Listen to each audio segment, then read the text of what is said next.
Teknik ini disebut teknik pernapasan imitasi. Ini adalah teknik yang dapat mengubah penampilan dan nafas Anda. Chen Ping mengikuti Bai Qian dan berkata. Mendengar ini, Bai Qian terkejut dan berkata, saya telah mendengar tentang teknik ini, dan ada juga rumor bahwa seorang pembudidaya iblis dapat langsung menjadi pemimpin sekte dan mengendalikan sekte dengan teknik ini. Hanya saja nanti saat dia mabuk dan mendapat masalah, seseorang mengetahuinya dan dia dibacok sampai mati. Apakah teknik ini begitu kuat? Huo Feng bertanya dengan penuh minat setelah mendengar ini. Tentu saja, jika kamu menjadi mahir dalam metode menakjubkan ini dan berubah menjadi orang lain, bahkan kerabatmu pun tidak akan bisa menyadarinya. Kata Bai Qian, luar biasa sekali. Huo Feng sangat terkejut, lalu menatap Chen Ping dan berkata, kalau begitu tuannya akan sangat beruntung di masa depan, dia mungkin akan sangat cantik. Apa maksudmu? Chen Ping tertegun, tidak mengerti apa yang dimaksud Huo Feng. Setelah kamu menguasai teknik pernapasan ini, kamu dapat mengubah penampilanmu sesuka hati, dan kerabatmu tidak akan menyadarinya. Tidak bisakah kamu mengubah penampilanmu dan berhubungan seks dengan istri orang lain? Huo Feng tersenyum dan tidak melanjutkan, tapi Chen Ping dan Bai Qian mengerti segalanya. Apa yang kamu bicarakan omong kosong? Chen Ping memelototi Huo Feng. Bai Qian tertawa keras dan berkata, dia bahkan tidak bisa memberi makan wanita di sekitarnya, dan dia masih menginginkan istri orang lain. Hilang. Chen Ping tidak tahan lagi dengan kedua wanita ini, mereka terlalu berpikiran terbuka. Chen Ping melompat dan langsung melompat keluar dari celah. Bai Qian dan Huo Feng mengikuti di belakang. Kedua gadis itu masih mengobrol tentang metode meniru nafas. Tanda seru. Chen Ping dan dua orang lainnya berjalan jauh ke barat pada saat ini, Chen Ping merasa jauh lebih nyaman. Roh jahat pola Dao di tubuhnya sangat penuh, bahkan jika dia bertemu Qi Pei Jia, dia masih bisa menggunakan busur Raja Dewa untuk melawannya. Selain itu, ada Bai Qian di sekitar, jadi tidak perlu takut. Chen Ping dan yang lainnya terbang jauh dan menemukan bahwa pegunungan di depan mereka terus-menerus seperti laut, dan pegunungan itu bergelombang, agak berbeda dari tempat lain. Dan terdapat puncak di titik tertinggi pegunungan itu, gunung itu curam seperti pisau dan kapak yang mencungkilnya. Seperti, jika dilihat dari kejauhan, terlihat seperti pedang tajam yang menancap langsung ke langit. Puncak gunung dikelilingi oleh awan dan kabut, dan gumpalan roh peri mengelilingi puncak gunung secara samar-samar, namun tidak hanyut. Chen Ping tidak bisa menahan diri untuk tidak sedikit mengernyit saat dia merasakan roh peri yang samar. Pegunungan yang aneh. Huo Feng melihat ke puncak gunung tidak jauh dari sana dan berkata, lihatlah pegunungan terus-menerus yang mengelilingi puncak itu, dan puncaknya dikelilingi oleh energi peri. Kenapa aku melihat pegunungan di sekitar puncaknya seolah-olah itu buatan manusia? Itu tidak mungkin lingkaran sihir yang dibuat oleh seseorang selama perang antara dewa dan iblis, kan? Bai Qian bergumam pada dirinya sendiri. Setelah mendengar apa yang Bai Qian katakan, Chen Ping juga melihat sekeliling. Dia juga menemukan bahwa pegunungan yang terus-menerus itu agak aneh, tapi dia tidak memikirkan tentang lingkaran sihir. Bagaimanapun, lingkaran sihir sebesar itu pasti sangat murah hati.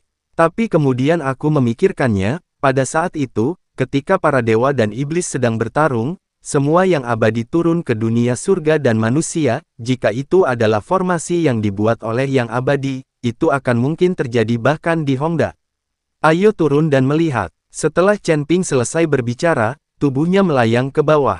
Bai Qian mengikuti Huo Feng turun. Lagi pula, mereka mencari harta karun tanpa tujuan. Mungkin ada beberapa di pegunungan ini. Ketika Chen Ping dan yang lainnya mendarat, mereka menyadari bahwa pegunungan yang baru saja ada di depan mereka tidak lagi terlihat sama sekali. Sosok mereka tersembunyi di pegunungan, terlalu kecil, seperti semut. Jika pegunungan ini benar-benar buatan manusia, maka orang yang mengatur formasi ini terlalu hebat. Setelah Chen Ping jatuh, dia berkata dengan emosi, apa hebatnya ini? Saat kamu naik ke keabadian, kamu bisa memindahkan gunung dan mengisi sungai hanya dengan lambaian tanganmu. Begitu kamu mencapai tingkat kekuatan, semuanya akan menjadi mudah. Bai Qian berkata pada Chen Ping, naik menjadi abadi, aku tidak tahu tahun atau bulan apa ini. Chen Ping tersenyum masam dan kemudian mulai berjalan ke depan. Tolong, tepat ketika Chen Ping dan yang lainnya belum pergi jauh, mereka tiba-tiba mendengar teriakan minta tolong. Orang yang meminta bantuan adalah seorang gadis, dan dia sangat mendesak. Chen Ping tidak ingin mengkhawatirkan hal ini bagaimanapun, di medan perang para dewa dan iblis ini, semua orang ada di sana, dan mereka semua datang ke sini untuk berburu harta karun. Karena Anda di sini untuk berburu harta karun, bersiaplah secara mental untuk menghadapi berbagai situasi. Tetapi ketika Chen Ping ingin berpura-pura tidak mendengarnya dan berjalan melewatinya, dia melihat seorang gadis yang malu dan baru berusia 17 atau 18 tahun berlari dengan panik. Kulit gadis itu sangat putih, dan fitur wajahnya juga sangat murni, sekilas dia terlihat cantik, dan auranya tidak rendah, dia telah mencapai alam melampaui kesengsaraan. Pada usia ini, Anda telah mencapai alam melampaui kesengsaraan. Jika Anda tidak berbakat dan pintar, maka Anda memiliki latar belakang yang sangat kuat, mungkin Anda adalah wanita tertua dari sekte tertentu. Bagaimanapun, hanya sejumlah besar sumber daya yang dapat mendukung budidaya. Seperti orang-orang pegunungan yang malang itu, meskipun mereka juga seorang beku, mereka mungkin tidak dapat mencapai alam mengatasi kesengsaraan setelah berlatih seumur hidup. Dahi gadis itu dipenuhi keringat dingin dan dia terus menoleh ke belakang. Di belakang gadis itu, dua penyihir mengejarnya dengan cepat. Gadis kecil, kamu tidak bisa lari, patuh saja. Kedua pembudidaya iblis berkata dengan senyum cabul di wajah mereka. Bagaimana gadis itu bisa mendengarkan? Dia berlari ke depan sekuat yang dia bisa, tetapi ketika dia melihat Chen Ping, dia tiba-tiba berhenti, dan kemudian menatap Chen Ping dengan waspada. Dia tidak tahu siapa Chen Ping dan apakah dia bersama dengan kultivator iblis, jadi gadis itu sangat waspada. Tapi dua pembudidaya iblis di belakangnya semakin dekat.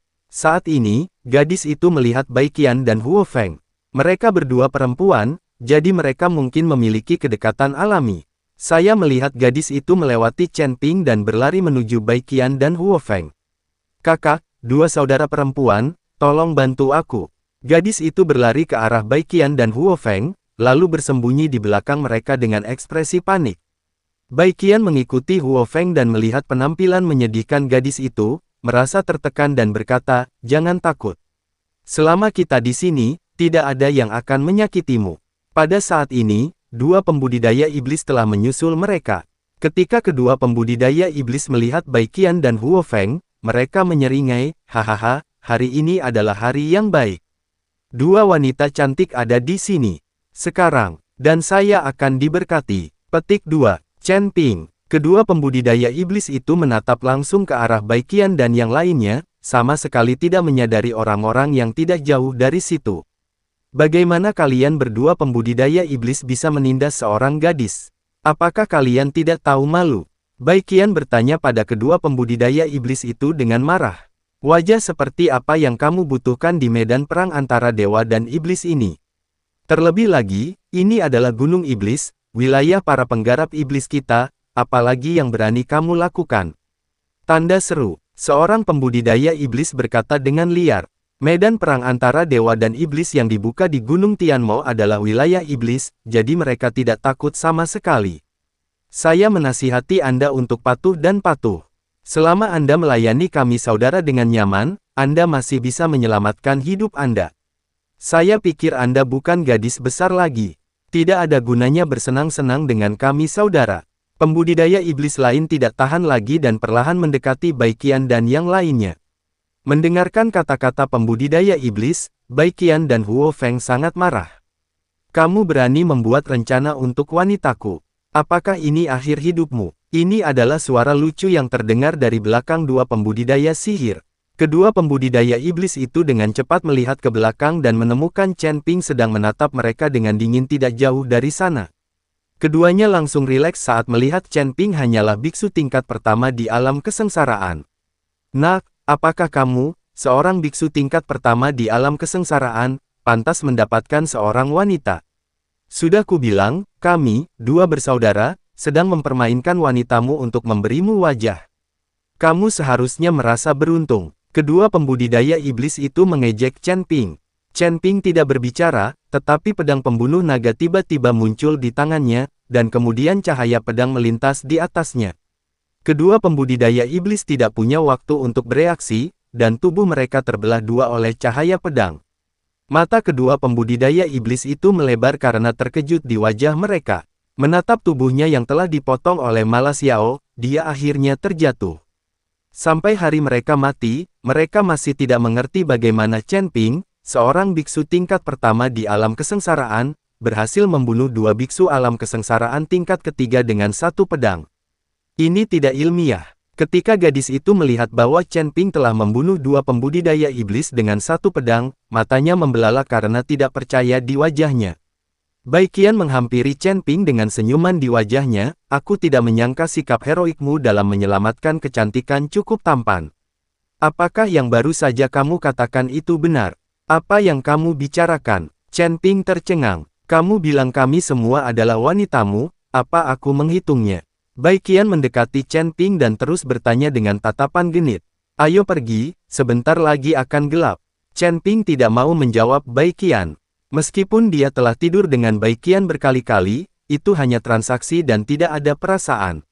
Mereka baru saja membuat kesepakatan demi keuntungan satu sama lain.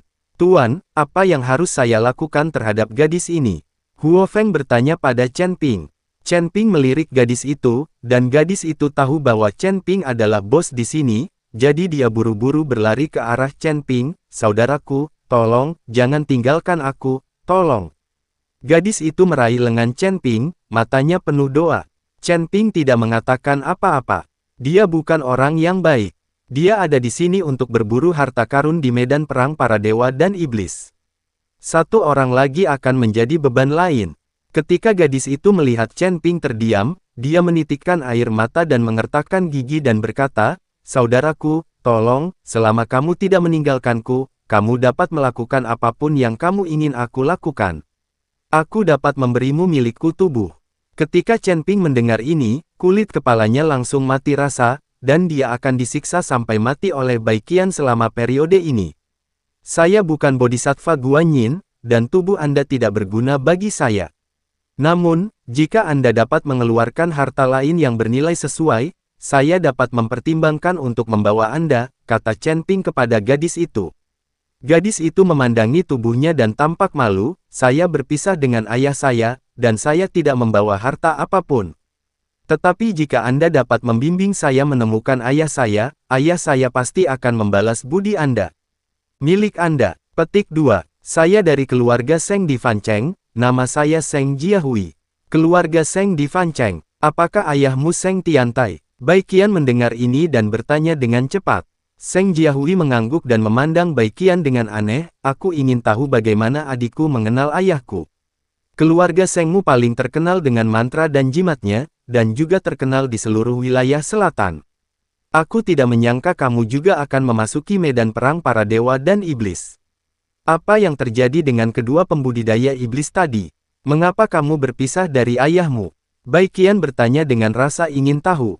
Aku mengikuti ayahku dan tetua agung ke pegunungan ini.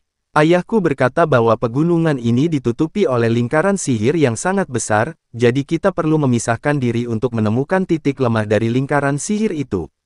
Saya mengikuti saudara laki-laki saya ke tempat ini, tetapi saya tidak ingin bertemu dengan seorang penggarap setan. Saya melarikan diri dengan saudara laki-laki saya, dan kemudian saya bertemu dengan Anda. Seng Jiahui berkata jujur, pegunungan ini memang lingkaran sihir. Sepertinya tebakan kita bagus. Ketika Baiqian mendengar kata-kata Seng Jiahui, dia menghitungnya. Saudara-saudara, jika kalian mengirim saya untuk mencari ayah saya pasti akan berterima kasih banyak. Tolong, mata Seng Jiahui mulai menitikkan air mata lagi. Baiqian tidak berani mengambil keputusan, jadi dia hanya bisa melihat ke arah Chen Ping. Oke, kamu bisa mengikuti kami. Chen Ping mengangguk dan setuju melihat ini, Seng Jiahui segera menangis dan berubah menjadi senyuman.